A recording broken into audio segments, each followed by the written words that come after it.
आज की क्लास में हमारा टॉपिक राजस्थान के प्रमुख उद्योग रहेगा। इसमें से हम आज की क्लास में राजस्थान के चीनी उद्योगों के बारे में अध्ययन करेंगे। अपने एग्जाम में प्रश्न इस प्रकार से पूछा जाता है, राजस्थान के चीनी उद्योगों का वितरण एवं उत्पादन क्षेत्र के बारे में बताइए, अथवा राजस्थान में चीनी उद्योगों की प्रमुख समस्या एवं उनके निराकरण के उपाय के बारे में बताइए। चीनी उद्योग पूर्ण रूप से कृषि पर आधारित उद्योग है। चीनी का उत्पादन गन्ने के द्वारा किया जाता है। राजस्थान में चीनी उद्योगों की स्थापना ऐसे क्षेत्रों में की जाएगी जहां पर गन्ने की प्राप्ति हो सके, अर्थात कच्चे माल के रूप में गन्ने की प्राप्ति हो सके। गन्ने के कुल भार में से 9 से 12% भाग के द्वारा ही चीनी का उत्पादन किया जाता है, अर्थात गन्ने के रस के द्वारा चीनी का उत्पादन किया जाता है। और यह उत्पादन गन्ने का कुल भार का 9 से 12% रहता है। जैसे अगर उदाहरण के रूप में समझें तो अगर गन्ना है 100 केजी, अगर गन्ना 100 केजी है तो इससे केवल 9 से 12 किलोग्राम ही चीनी का उत्पादन किया जाता है। शेष भाग अवशिष्ट पदार्थ के रूप में बच जाता है। चीनी तैयार करने के लिए सर्वप्रथम गन्ने को गोदाम तक लाया जाता है। उसके बाद चूना पत्थर व गंधक आदि पदार्थों से गन्ने का शुद्धिकरण किया जाता है। गन्ने की फसल अधिक समय बीत जाने पर सूख जाती है। इस कारण चीनी उद्योगों की स्थापना गन्ने प्राप्ति के निकटवर्ती स्थानों में की जाती है। राजस्थान में गन्ना उत्पादन में गंगानगर जिला प्रथम स्थान रखता है। दूसरे स्थान पर बूंदी जिले में गन्ने का उत्पादन किया जाता है। राजस्थान में मुख्य रूप से गन्ने का उत्पादन गंगानगर, उदयपुर, बूंदी, चित्तौड़गढ़, भीलवाड़ा, भरतपुर, झालावाड़, कोटा, सवाईमाधोपुर व टोंक जिलों में किया जाता है। वर्तमान समय में राजस्थान में चीनी उत्पादन के लिए 3 इकाइयों का संचालन किया जा रहा है। इन 3 इकाइयों में एक इकाई निजी क्षेत्र की है, एक सहकारी व एक सार्वजनिक क्षेत्र की इकाई संचालित की गई है। इसके बाद अगला पॉइंट आता है राजस्थान में चीनी उत्पादन के प्रमुख केंद्र। राजस्थान में पहली शुगर मिल की स्थापना सन 1932 में चित्तौड़गढ़ के गोपाल सागर नामक स्थान पर दी मेवाड़ शुगर मिल्स के नाम से की गई। यह मिल राजस्थान की निजी क्षेत्र की सहायता से चलाई जाने वाली मिल है। राजस्थान में दूसरा चीनी उद्योग सन 1937 में श्री गंगानगर शुगर मिल्स के नाम से स्थापित की गई। यह राजस्थान के गंगानगर जिले में स्थापित की गई थी। इस मिल से सन 1945 में चीनी का उत्पादन किया जाने लगा। राजस्थान की दूसरी मिल की स्थापना चुकंदर से चीनी उत्पादन करने के लिए की गई थी। यह सार्वजनिक क्षेत्र की प्रमुख मिल है। श्री गंगानगर मिल से वर्तमान समय में देसी शराब बनाने का कार्य भी किया जाता है। इसके साथ साथ स्प्रिट बनाने का कार्य भी इस मिल में किया जाता है। इसके अलावा गंगानगर शुगर मिल्स में धौलपुर जिले में स्थापित कांच उद्योग के लिए कच्चे माल के रूप में ग्लास का उत्पादन किया जाता है। राजस्थान के अगले चीनी उद्योग की स्थापना सन 1965 में राज्य के बूंदी जिले में की गई।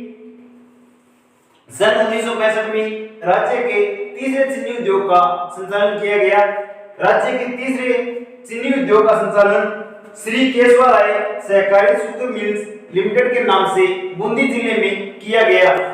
यह राज्य का तीसरा चीनी उद्योग था।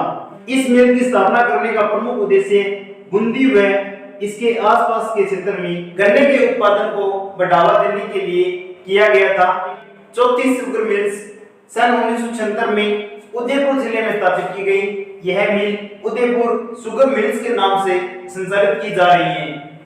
इस मिल की स्थापना करने का प्रमुख उद्देश्य उदयपुर व इसके आसपास के क्षेत्रों में उत्पादित होने वाले गन्ने को सही समय में काम में लेना था। इसके बाद अगला पॉइंट आता है राजस्थान में चीनी का उत्पादन। चीनी के उत्पादन करने के लिए प्रमुख कच्चे पदार्थ के रूप में गन्ने को काम में लिया जाता है। इसके अलावा चीनी उद्योग को संचालन करने के लिए ईंधन व चूना पत्थर, गंधक आदि पदार्थों की आवश्यकता होती है। पिछले कुछ वर्षों में गन्ने के उत्पादन व चीनी उत्पादन में आश्चर्यजनक बढ़ती हुई है। अगर आंकड़ों की बात करें, सन 1951 में केवल राजस्थान में 1.5 हजार टन चीनी का ही उत्पादन किया जाता था। वर्ष 2003-04 में 65,000 टन चीनी का उत्पादन किया गया। सन 2009-10 में 9.03 लाख मैट्रिक टन चीनी का उत्पादन किया गया। इस प्रकार राजस्थान में पिछले कुछ वर्षों में आश्चर्यजनक रूप से चीनी के उत्पादन को बढ़ावा मिला है। राजस्थान में दिन प्रतिदिन चीनी का उत्पादन अधिक मात्रा में किया जा रहा है। राजस्थान में चीनी उद्योग को प्रभावित करने वाले कारक, चीनी उद्योग को प्रभावित करने वाले प्रमुख कारक के रूप में पहला कारक आता है गन्ने की उपलब्धता। चीनी उत्पादन के लिए कच्चे माल के रूप में गन्ने को काम में लिया जाता है। इस कारण राजस्थान में चीनी उद्योगों की स्थापना ऐसे स्थानों पर की जाती है जिनके आसपास गन्ने की पर्याप्त मात्रा में उपलब्धता हो सके एवं समय पर गन्ने को आसानी से व कम खर्च में प्राप्त किया जा सके। ऐसे क्षेत्रों में चीनी उद्योगों की स्थापना की जाएगी। इसके बाद अगला कारक आता है सस्ते व कुशल श्रमिक। किसी भी उद्योग को चलाने के लिए सस्ते एवं कुशल श्रमिकों का होना आवश्यक है। अतः उद्योगों की स्थापना ऐसे क्षेत्रों में की जाती है जहां पर आसानी से श्रमिक मिल सके। गन्ने को साफ करने एवं गन्ने के रस से चीनी उत्पादन करने के लिए बहुत मात्रा में मजदूरों की आवश्यकता होती है। चीनी उद्योग को प्रभावित करने वाले अगले कारक के रूप में परिवहन व शक्ति के साधनों को शामिल किया जाता है। गन्ना एक ऐसी फसल है जो अधिक समय निकलने पर सूख जाती है। चीनी उद्योग के लिए परिवहन की आवश्यकता पर्याप्त मात्रा में पड़ती है। चीनी उद्योग के लिए कच्चे माल को लाने के लिए एवं समय पर तैयार माल को बाजार तक पहुंचाने के लिए परिवहन की आवश्यकता पड़ती है। अतः जिस स्थान पर परिवहन पर्याप्त मात्रा में होगा उस स्थान पर चीनी उद्योग का संचालन अच्छे से किया जा सकता है। इसके साथ साथ उन क्षेत्रों में चीनी उद्योग स्थापित किया जाएगा जहां पर पर्याप्त मात्रा में शक्ति के साधन उपलब्ध होते हैं, क्योंकि गन्ना एक ऐसी फसल है जो अधिक समय बीत जाने पर सूख जाती है एवं इसके रस से चीनी का उत्पादन बहुत कम होने लगता है। इस कारण इसको लंबे समय तक सुरक्षित रखने के लिए शक्ति के साधनों की आवश्यकता पड़ती है। इसके साथ साथ चीनी उद्योगों में विभिन्न मशीनों को चलाने के लिए भी शक्ति के साधनों की आवश्यकता पड़ती है। बाद अगला कारक आता है प्रतिकूल भौगोलिक कारक।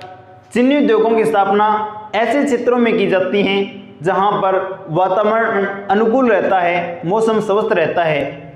चीनी उद्योग मौसम पर आधारित उद्योग है। अगर मौसम में जरा सी भी नमी आ गई तो चीनी उत्पादन करने के लिए दुविधा हो सकती है। इस कारण वातावरण को ध्यान में रखते हुए चीनी उद्योगों की स्थापना की जाती है। चीनी उद्योगों को ऐसे क्षेत्रों में स्थापित किया जाता है जहां पर ज्यादा आंधियां भी ना चलें और ज्यादा बरसात भी ना हो। इसके बाद अगला कारक आता है बाजार की निकटता। चीनी उद्योगों की स्थापना करने के लिए ऐसे क्षेत्र का चयन किया जाता है जिसके निकट बाजार पड़ता है। चीनी उद्योग से तैयार किए गए माल को समय पर उपभोक्ताओं तक पहुंचाने के लिए निकट बाजार का होना जरूरी है ताकि समय पर तैयार किए गए माल को उपभोक्ताओं तक पहुंचाया जा सके। चीनी उद्योग की प्रमुख समस्या व समाधान। राजस्थान में चीनी उद्योगों का विकास इतनी मात्रा में अधिक नहीं हो पाया है जितना अन्य राज्यों में हो पाया है। इसका प्रमुख कारण यह रहता है कि राजस्थान में गन्ने का उत्पादन बहुत कम किया जाता है। राजस्थान में चीनी उद्योगों की प्रमुख समस्याएं इस प्रकार से हैं। पहली आती है गन्ने का उपज मूल्य कम होना। राजस्थान में गन्ने का उत्पादन अधिक मात्रा में इसलिए नहीं किया जाता कि यहाँ पर गन्ने का उपज मूल्य बहुत ही कम है। इस कारण यहाँ के किसान अन्य फसलों को अधिक महत्व देते हैं। अतः किसानों को जागरूक करने के लिए गन्ने के उपज मूल्य में वृद्धि की जानी चाहिए। इसके बाद अगला पॉइंट आता है सरकारी योजनाओं का अभाव। राजस्थान में चीनी उद्योगों का विकास इस कारण भी नहीं हो पाया है क्योंकि राजस्थान में सरकारी योजनाओं का अभाव पाया जाता है।